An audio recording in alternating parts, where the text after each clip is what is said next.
नमस्कार, सांकेतिक भाषा के इस बुलेटिन में आप सभी का स्वागत है। मैं हूं आपके साथ आरिंद। मेरे साथ मौजूद हैं सांकेतिक भाषा के मेरे एंकर शरद मुदगल। शुरुआत हेडलाइंस के साथ।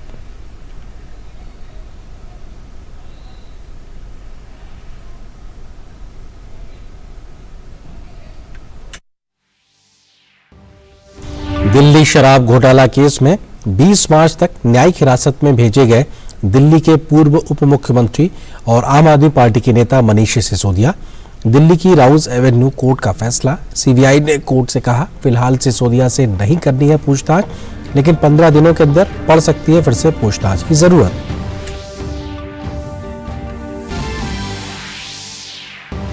देश में इलाज को किफायती बनाना सरकार की प्राथमिकता। स्वास्थ्य और चिकित्सा अनुसंधान से जुड़े पोस्ट बजट वेबिनार में पीएम मोदी ने कहा भारत की विदेशों पर निर्भरता कम करने की सरकार की है पूरी कोशिश।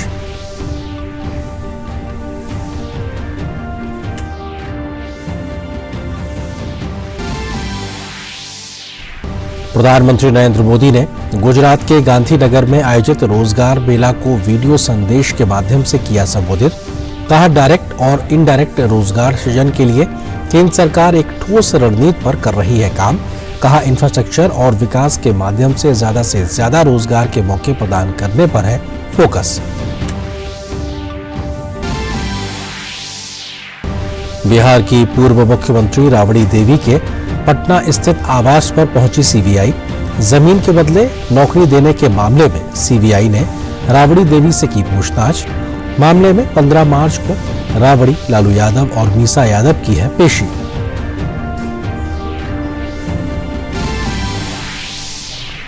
केंद्रीय मंत्री अनुराग ठाकुर ने कांग्रेस नेता राहुल गांधी पर फिर बोला हमला। कहा राहुल गांधी विवादों की बन गए हैं आंधी। साथ ही कहा राहुल ने विदेशों में जाकर भारत को बदनाम करने का लिया है ठेका।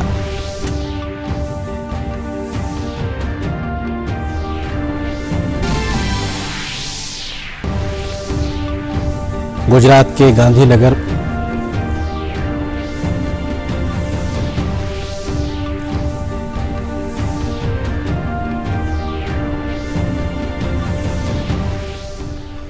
खबरों पर डालते हैं विस्तार से नजर। गुजरात के गांधीनगर में आज रोजगार मेले का आयोजन किया गया।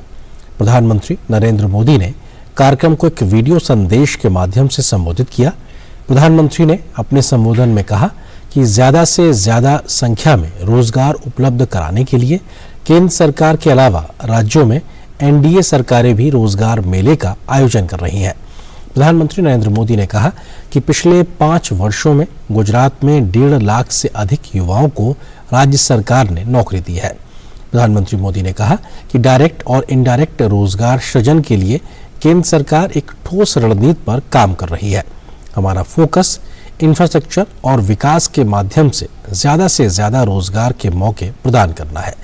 प्रधानमंत्री ने कहा पीएम विश्वकर्मा योजना से छोटे कारीगरों को ट्रेनिंग देने के साथ साथ इन्हें एमएसएमई उद्योगों के साथ जोड़ा जा रहा है।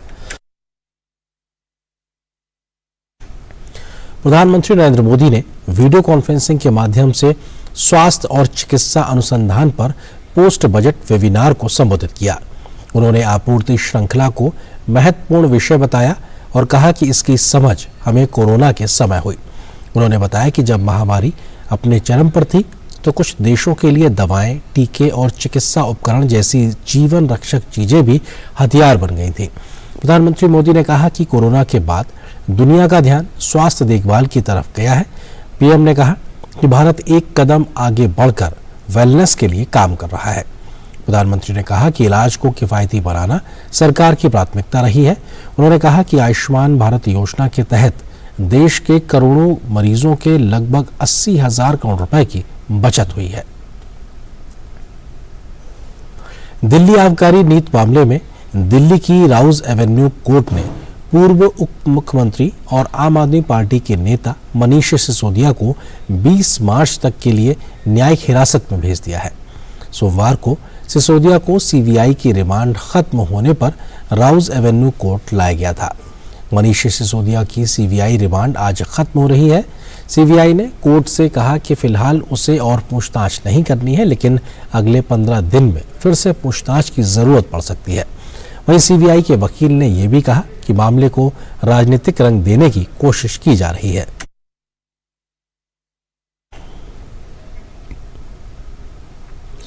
भाजपा नेता कपिल मिश्रा ने मनीष सिसोदिया पर हमला बोलते हुए कहा है कि मनीष सिसोदिया की होली तिहाड़ जेल में मनेगी। दिल्ली के साथ हुई लूट और भ्रष्टाचार का न्याय होना अब शुरू हो गया है।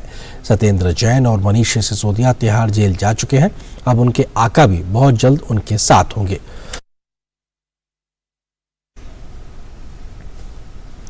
दिल्ली में भारतीय जनता पार्टी ने मुख्यमंत्री अरविंद केजरीवाल और जेल में बंद आप नेता मनीष सिसोदिया और सत्येंद्र जैन के खिलाफ विरोध प्रदर्शन किया। दिल्ली भाजपा के कार्यकारी अध्यक्ष वीरेंद्र सचदेवा ने कहा कि प्रधानमंत्री ने भ्रष्टाचार खत्म करने का संकल्प लिया है। जो भ्रष्टाचार के प्रतीक हैं वो परेशान हो रहे हैं।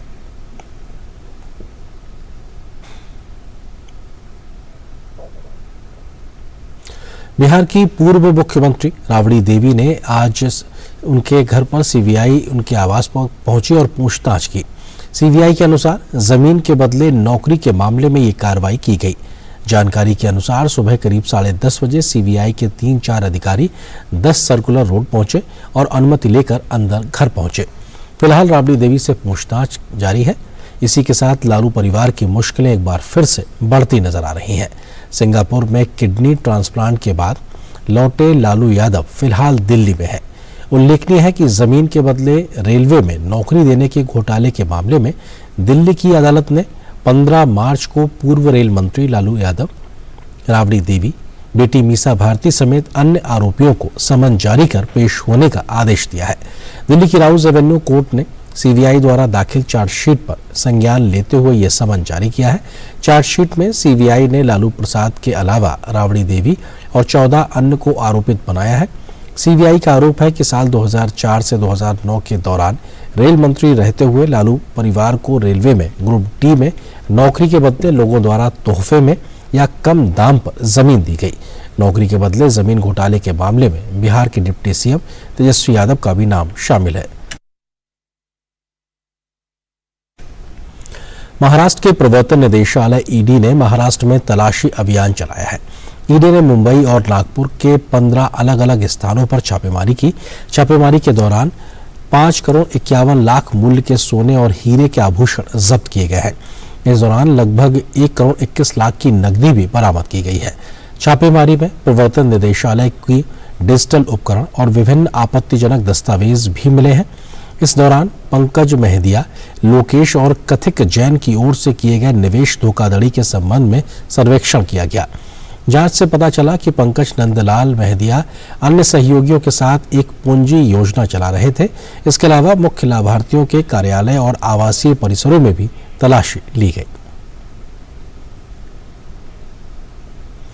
केंद्रीय मंत्री अनुराग सिंह ठाकुर ने कहा है कि राहुल गांधी विवादों की आंधी बन गए हैं। विदेशी दोस्त, विदेशी एजेंसी या फिर विदेशी चैनल हो, किसी का भी दुरुपयोग करके भारत को बदनाम करने का कोई मौका राहुल गांधी नहीं छोड़ते।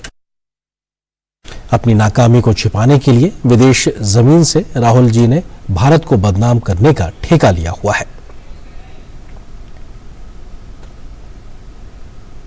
फिलहाल एक छोटे से ब्रेक के लिए रुकते हैं।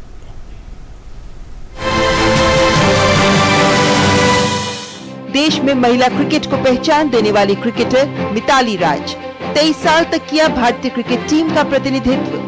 विश्व में सबसे ज्यादा 10,868 रन बनाने का बनाया रिकॉर्ड। अर्जुन पुरस्कार, पद्मश्री, खेल रत्न पुरस्कार से सम्मानित हैं मिताली राज।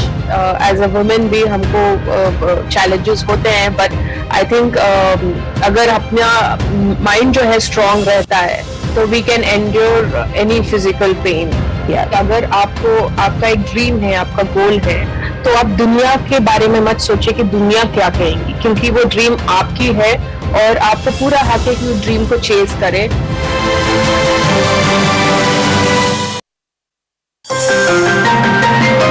केंद्र सरकार जल्द ही देश भर से 4 धाम यात्रा पर जाने वाले तीर्थयात्रियों के लिए एक मजबूत स्वास्थ्य सहायता और आपातकालीन प्रबंधन के लिए बुनियादी ढांचा तैयार करने जा रही है। 3 स्तरीय संरचना की मदद से यह सुनिश्चित किया जाएगा कि चिकित्सा की दृष्टि से तीर्थयात्रियों को उनकी यात्रा के दौरान स्वास्थ्य सहायता मिल सके। केंद्रीय स्वास्थ्य एवं परिवार कल्याण मंत्री डॉक्टर मनसुख मांडविया ने आज उत्तराखंड के स्वास्थ्य मंत्री डॉक्टर धन सिंह रावत से मुलाकात के बाद ये बात कही। उन्होंने केंद्रीय स्वास्थ्य मंत्री को कठिन मार्ग के साथ तीर्थयात्रियों के सामने आने वाली स्वास्थ्य चुनौतियों और पिछले कुछ महीनों में स्वास्थ्य संबंधी आपात स्थितियों जैसे स्ट्रोक आदि के कारण होने वाले तीर्थयात्रियों की मौत की जानकारी दी। मांडविया ने कहा कि आने वाले तीर्थयात्रियों के लिए सर्वोत्तम संभव स्वास्थ्य देखभाल और स्वास्थ्य आपातकालीन बुनियादी ढांचा प्रदान किया जाएगा। उन्होंने बताया कि अग्रिम एम्बुलेंस और स्ट्रोक वैन के एक मजबूत नेटवर्क की योजना यह सुनिश्चित करने के लिए बनाई गई है कि स्ट्रोक प्रबंधन और उपचार स्वास्थ्य सुविधा के रास्ते में शुरू हो सके। उन्होंने कहा कि ये एम्बुलेंस यात्रा मार्ग के विभिन्न बिंदुओं पर तैनात रहेगी। देश भर के मेडिकल कॉलेज के पीजी छात्रों को मजबूत हेल्थ केयर इंफ्रास्ट्रक्चर के हिस्से के रूप में तैनात करने का भी प्रस्ताव है। यह अनुभव पीजी छात्रों के लिए एक कौशल और क्षमता निर्माण अभ्यास के रूप में भी काम करेगा। इसके अलावा यात्रा के ऊंचे इलाकों में आपातकालीन दवाएं मुहैया कराने के लिए ड्रोन का भी इस्तेमाल किया जाएगा। हाल ही में एम्स ऋषिकेश ने दवाइयां देने और लेने के लिए ड्रोन सेवा की शुरुआत की है। केंद्रीय स्वास्थ्य राज्य मंत्री डॉक्टर भारती प्रवीण पवार ने आज विज्ञान भवन में फार्मा अन्वेषण सम्मेलन का उद्घाटन किया। इस मौके पर स्वास्थ्य राज्य मंत्री ने one stop non stop online digital job portal launch किया। इस मौके पर इंडस्ट्री और फार्मेसी काउंसिल ऑफ इंडिया के बीच कई समझौतों पर हस्ताक्षर हुए। ये सम्मेलन इंडस्ट्री और एकेडमी को एक साथ लाने के मकसद से किया गया है ताकि छात्रों और शिक्षकों को इंडस्ट्री में अच्छा प्रशिक्षण मिल सके। इस मौके पर स्वास्थ्य राज्य मंत्री डॉक्टर भारती प्रवीण पवार ने कहा कि भारत आज आत्मनिर्भरता की ओर बढ़ रहा है। कोरोना काल में हमने देखा कि फार्मा सेक्टर ने सप्लाई चेन में अहम भूमिका निभाई थी। उन्होंने फार्मासिस्ट से आह्वान किया कि वो लोगों को एंटीबायोटिक के बारे में जागरूक करें। इस मौके पर आरएसएस के राष्ट्रीय कार्यकारिणी के सदस्य डॉक्टर इंद्रेश कुमार ने कहा कि सबको स्वास्थ्य सुविधा के साथ सस्ती इलाज भी मिलना चाहिए।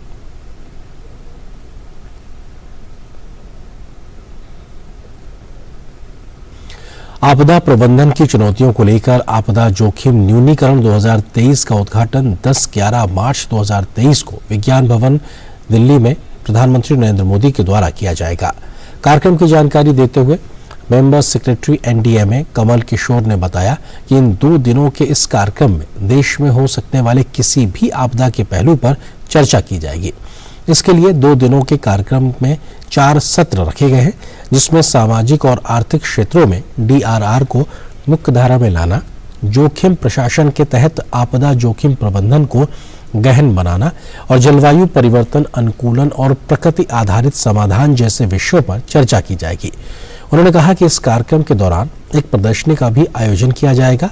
आपदा प्रबंधन के कार्यक्रम में 19 प्री इवेंट भी आयोजित किए जाएंगे, जिसका विवरण भी इस कार्यक्रम में रखा जाएगा। केंद्रीय विदेश राज्य मंत्री मीनाक्षी लेखी ने होली मिलन कार्यक्रम का आयोजन किया।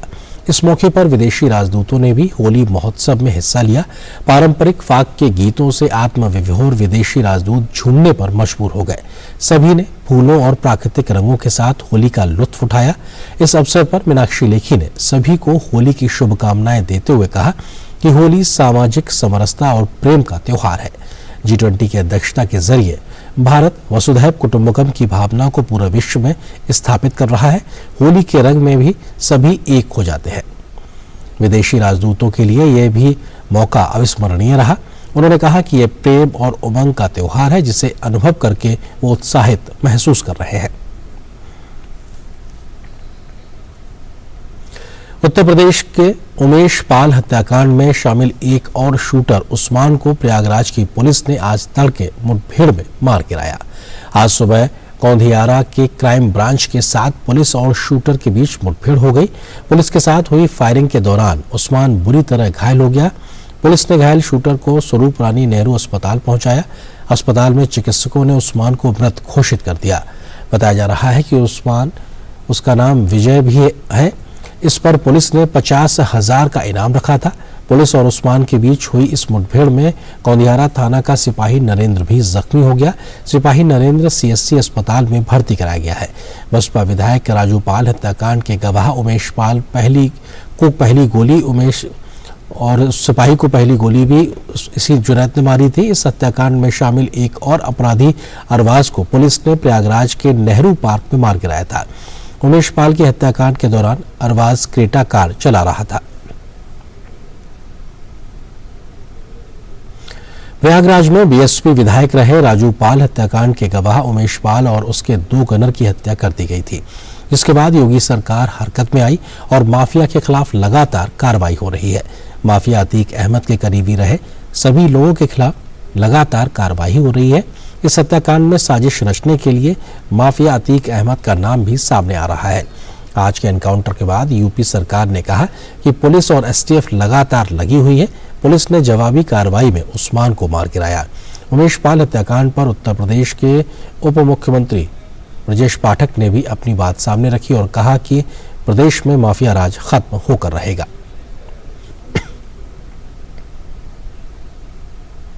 जम्मू कश्मीर के उपराज्यपाल मनोज सिन्हा ने पीओजेके के विस्थापितों के लिए विशेष शासन शिविर का उद्घाटन किया। शिविर के द्वारा कल्याणकारी योजनाओं को हर घर तक पहुंचाने का लक्ष्य रखा गया।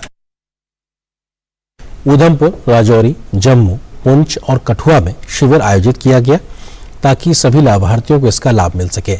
इस दौरान उपराज्यपाल मनोज सिन्हा ने कहा कि जम्मू कश्मीर सरकार पीओजेके के शहीदों की याद में स्मृति भवन का निर्माण करेगी।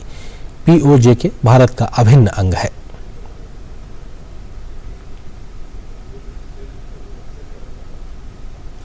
बुरहानपुर जिला मध्य प्रदेश का पहला 100% घरों में नल कनेक्शन वाला जिला बन गया है। जल जीवन मिशन के तहत 167 पंचायतों के 254 गांवों में घर घर नल से जल पहुंचाने वाला बुरहानपुर प्रदेश का पहला जिला बन गया है। बुरहानपुर जिले में बारिश का पानी रोकने और जल पुनर्भरण के लिए करीब 42 करोड़ रुपए की लागत से 310 जल संरचनाएं तैयार की गई हैं। प्रधानमंत्री नरेंद्र मोदी ने ट्वीट कर मध्य प्रदेश के बुरहानपुर में हुए जल जीवन मिशन के तहत नारी शक्ति के प्रयासों की सराहना की। प्रधानमंत्री ने केंद्रीय मंत्री प्रहलाद सिंह पटेल के ट्वीट को रिट्वीट कर लिखा कि बुरहानपुर में नारी शक्ति का यह प्रयास देश भर के लिए मिसाल है। और फिलहाल एक और छोटे से ब्रेक के लिए रुकते हैं। मनीष सिसोदिया की बढ़ी अदालत ने 20 मार्च तक भेजा जेल। केजरीवाल और सिसोदिया के खिलाफ दिल्ली बीजेपी का विरोध प्रदर्शन। बिहार की पूर्व मुख्यमंत्री राबड़ी देवी से जमीन के बदले नौकरी मामले में पूछताछ। राहुल गांधी के बयान पर केंद्रीय मंत्री अनुराग ठाकुर का पलटवार। उमेश पाल हत्याकांड में शामिल एक और शूटर ढेर। स्वास्थ्य और चिकित्सा अनुसंधान से जुड़े पोस्ट बजट वेबिनार में क्या बोले पीएम मोदी। G20 से जुड़ी बैठकों का दौर जारी। पाकिस्तान के हालात पर भी होगी नजर। होंगी देश दुनिया और खेल की बाकी खबरें। देखिए न्यूज नाइट मेरे साथ रात 8 बजे सिर्फ डीडी न्यूज पर।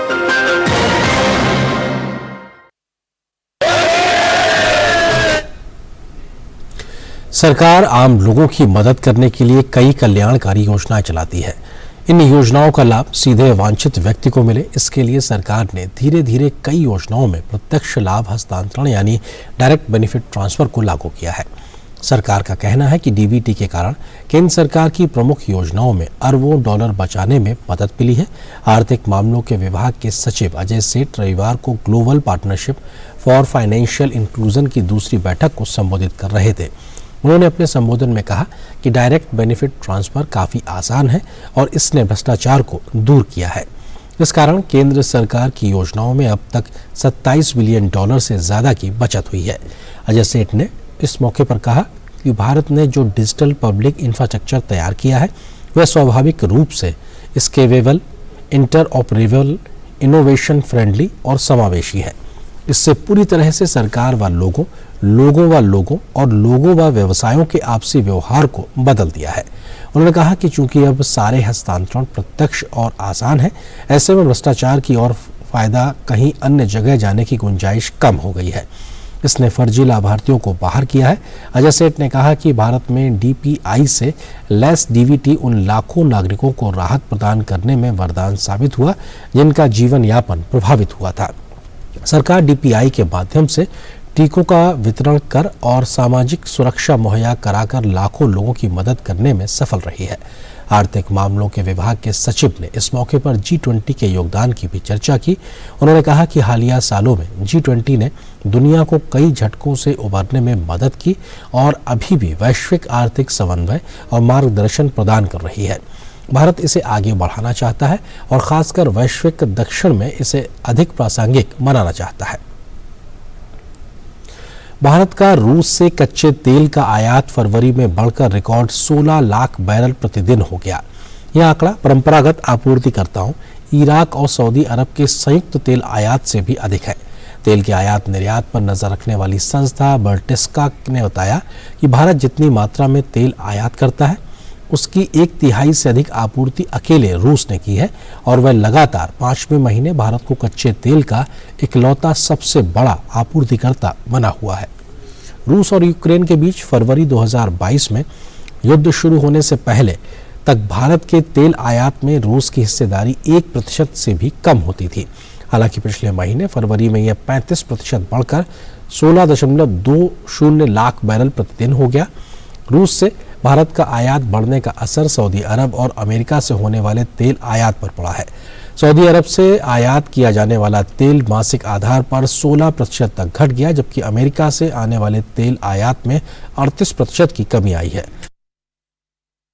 इराक ने फरवरी में 9,39,921 बैरल प्रतिदिन तेल की आपूर्ति की, जबकि सऊदी अरब ने 6,47,813 बैरल प्रतिदिन की आपूर्ति की।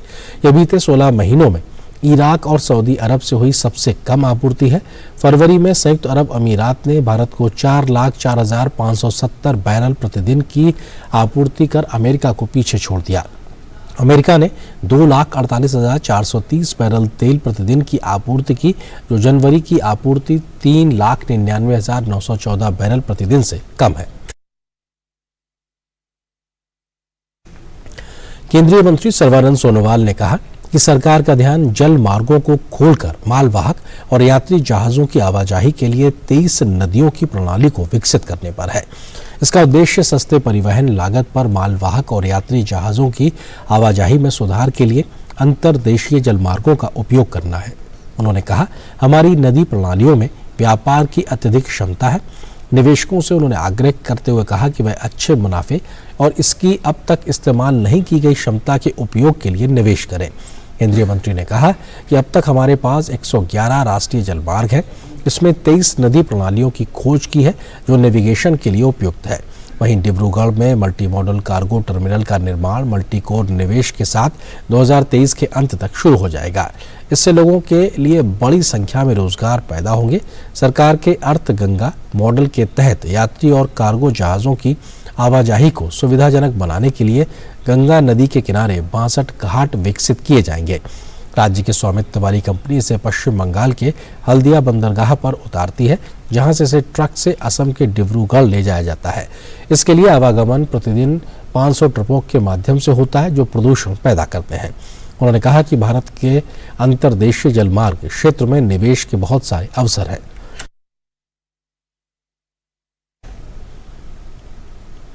पाकिस्तान के कब्जे वाले बलूचिस्तान प्रांत के बोलन में हुए आत्मघाती बम धमाके में 9 पुलिसकर्मियों के मारे जाने की खबर है। दक्षिणी पश्चिम पाकिस्तान में हुए इस धमाके में 15 अन्य पुलिसकर्मी घायल भी हुए हैं। जानकारी के मुताबिक ये पुलिसकर्मी सिवी त्योहार में अपनी ड्यूटी पूरी करके लौट रहे थे। पाकिस्तान में पुलिसकर्मियों पर लगातार हमले हो रहे हैं। इस कड़ी में ये ताज़ा हमला है। इससे पहले बलूचिस्तान में ही ग्वादर तुर्वत रोड पर बलूचों के हमले में कल 10 पाकिस्तानी सैनिकों के मारे जाने की खबर है। इस साल चीन में होने वाले एशियन गेम्स और अगले साल होने वाले पेरिस ओलंपिक की तैयारियों को लेकर केंद्रीय खेल मंत्री अनुराग सिंह ठाकुर ने आज साई हेडक्वार्टर में एक समीक्षा बैठक की। इस बैठक में खेल राज्य मंत्री निशित प्रामाणिक भी मौजूद रहे। साथ ही भारतीय खेल प्राधिकरण के महानिदेशक संदीप प्रधान भी इस बैठक में मौजूद थे।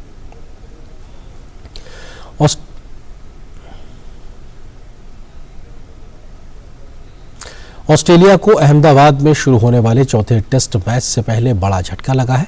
टीम के नियमित कप्तान पैट कमिंस इस मैच के लिए भी टीम के साथ नहीं जुड़ पाएंगे। उनकी अनुपस्थिति में स्टीव स्मिथ ही टीम की कमान संभालेंगे। पैट कमिंस इंदौर टेस्ट में भी टीम का हिस्सा नहीं थे, जिसमें ऑस्ट्रेलिया ने जीत हासिल की थी। पैट कमिंस की मां की तबीयत खराब है, जिसकी वजह से वे भारत दौरे को बीच में छोड़कर अपने घर वापस लौटे हैं। पहले उम्मीद की जा रही थी कि अहमदाबाद टेस्ट से पहले पैट कमिंस वापस आ सकते हैं, हालांकि यह संभव नहीं हो पाया। कमिंस टेस्ट सीरीज के बाद होने वाली वनडे सीरीज में हिस्सा बन पाएंगे या नहीं, इस बात को लेकर भी कोई ऐलान अभी तक नहीं हुआ है। इस खबर के साथ सांकेतिक भाषा के इस खास बुलेटिन में फिलहाल बस इतना ही। मुझे और मेरे सहयोगी शरद मुदगल को दीजिए इजाजत। नमस्कार।